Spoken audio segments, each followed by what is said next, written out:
comics who have gone to that, like, totally.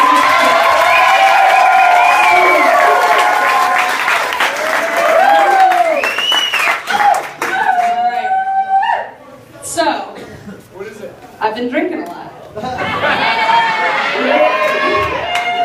I've been drinking a lot, and I'm realizing the way that different alcohol affects me differently, you know? So, rum makes me angry. Beer makes me sleepy. Tequila makes me make regrettable sex decisions.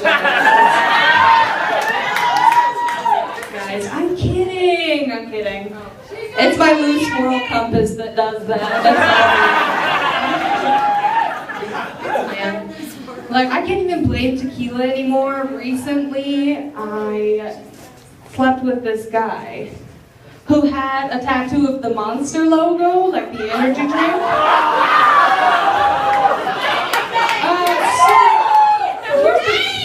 Here's the thing about that. He showed it to me, and then I made the decision to sleep with him.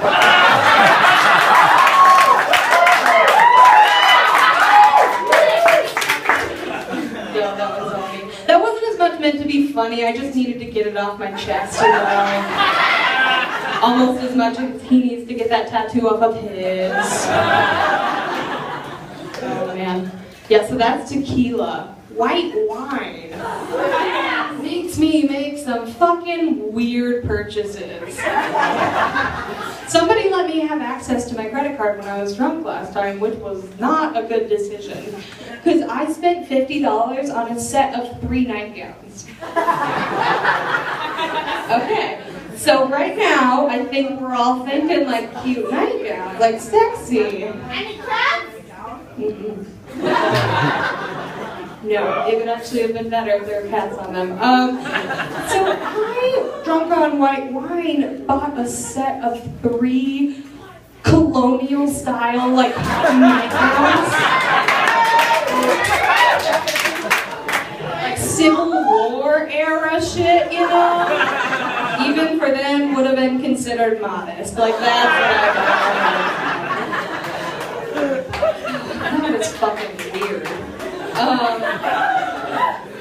So, the alcohol that affects me the most intensely, and I noticed the biggest change in myself, is definitely whiskey. Yeah!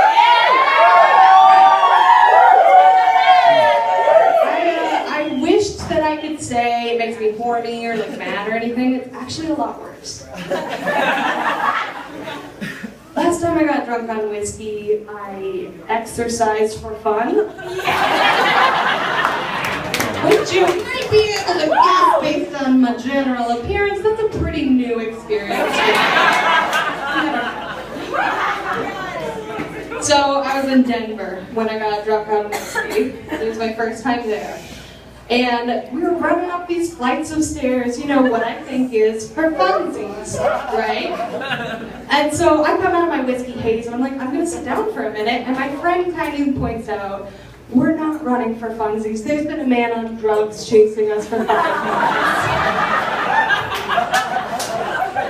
We don't know what kind of drugs he's on. We're just keeping our fingers crossed it's not bath salts. Gets the job done. Not the best, but it works. So I want to keep it. So we're hoping it's not bath salts. You know, we speed up. We look back. Bath salt Bob is still following us. You know. So we're like, in 5 minutes, we are sprinting up these stairs. Okay, and I fall because I'm shit-faced, and my friend like brings me into this alley so we can escape him. And we're like, oh, thank God, we're not gonna get murdered today, that's a relief. And then Bath Salt Bob shows up out of nowhere like, what are y'all doing? And so we're like on the verge of tears because we're like, we're gonna get murdered. Worst Whiskey Wednesday ever. So, yeah, we're about to cry, and Bath Salt Bob looks at us and he's like, wait, why are you guys crying? You won that race. We have very different perceptions of the situation. Oh, man. Yeah, it was crazy. I don't know was like mentally ill or a personal trainer my mom hired behind my back. Either way, he's on my speed dial now. It was good. It was a good situation because it encouraged me to never do bath salts, you know, for fear that I might pick up jogging as a hobby. Yeah, when I said he was mentally ill, like I'm not making light of mental illness too. I actually work in the industry. I'm a caretaker for people with mental illness.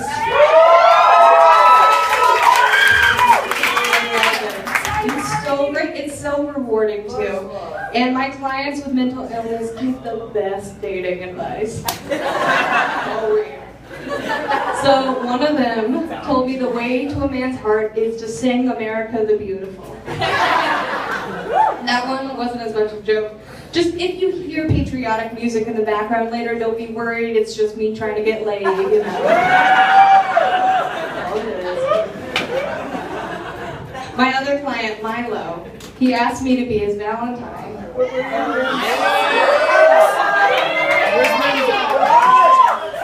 I was like, no! I wasn't that mean. But I was like, Milo, I can't, but that's really sweet. And he had the best response I could have thought of. Like, this is probably the most romantic thing I've ever heard. Milo said to me, okay, well, if you don't find anybody better, I got a can of ravioli in my cabinet. You can come over and eat the whole thing.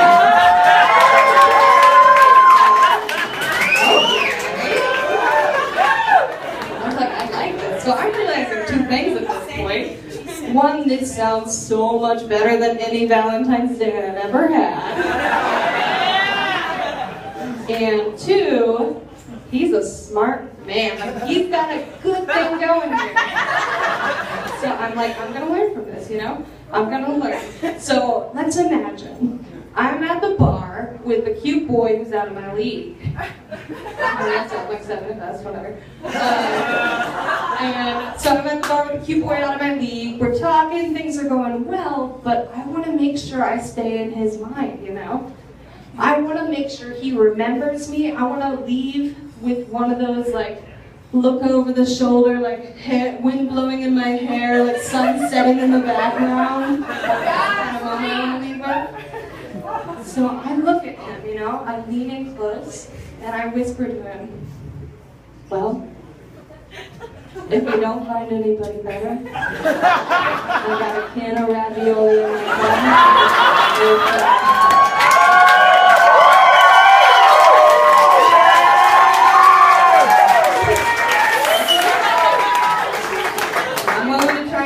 I'm not saying I'm desperate, but I'm paying $10 a month to be the first Tinder profile people in my area see.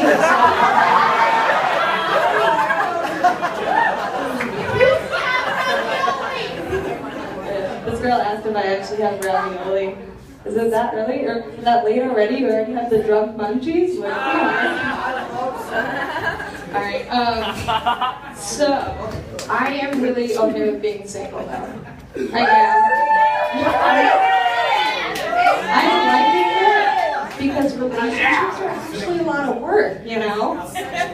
They're a lot of work when you get to the point that you're staying the night with your partner most nights. Because you have to put so much energy into avoiding farting in your sleep. Because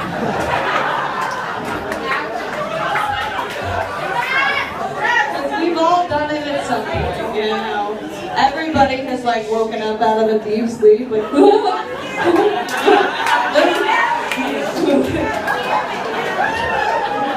and you know, you just pass it off as being the ghost of Christmas gas. Go back to sleep. Can't do that when you're with a partner. Can't do it. You just lay there haunted by the fact that they may have heard you perform a regular bodily function, you know? My girl's worst nightmare. I can't do it. Honestly, like half the time I'm on Tinder dates, I'm not even listening, I'm just like...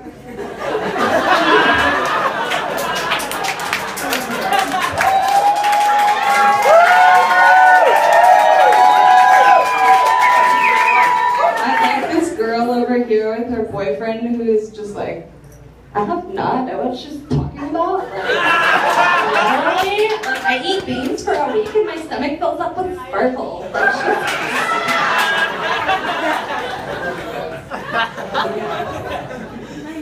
anyway, I'm a feminist. I'm a feminist. A lot of the time people think that because I'm a feminist, I shouldn't conform to gender roles at all. But I still kind of do, to an extent, you know? Like, I still cross my legs when I pee in public.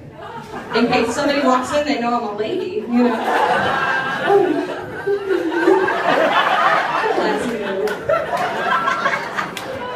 And I still hold on to that princess fantasy, you know, that we all had as a kid. But I'm more realistic about it now. So, like, I know I can never be Cinderella. Because if anything, I'm the one turning into a pumpkin, you know? Like, halfway there. And I know I've already brought way too much dishonor onto my family to ever bounce back.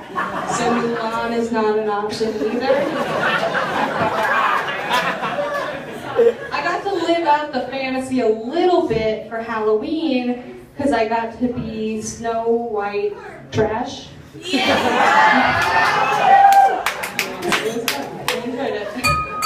No, I relate the most to Ariel though. And it's not because I want to be a mermaid, because then I wouldn't be able to make regrettable sex decisions with guys with monster tattoos, you know? No, it's because we're both borderline hoarders. And I often find myself out of necessity because I can't find my comb, brushing my hair with a fork. I'm getting close to meeting my Prince Charming though. I feel like I am. On Tinder. You know, they say when you know, like you know? Like this guy messaged me and off the bat I knew it was gonna be something special. It's like he read my diary. So this guy messages me and his first message to me is, "What's up, slut?" Am I blushing? I don't know.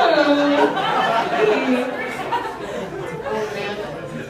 Yeah, so obviously I messaged him back right away. Can't let a guy like that go.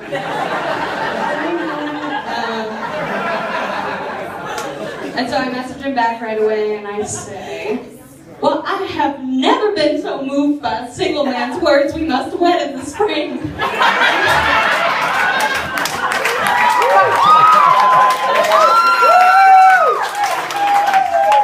Haven't gotten a response yet, but I'm still about it.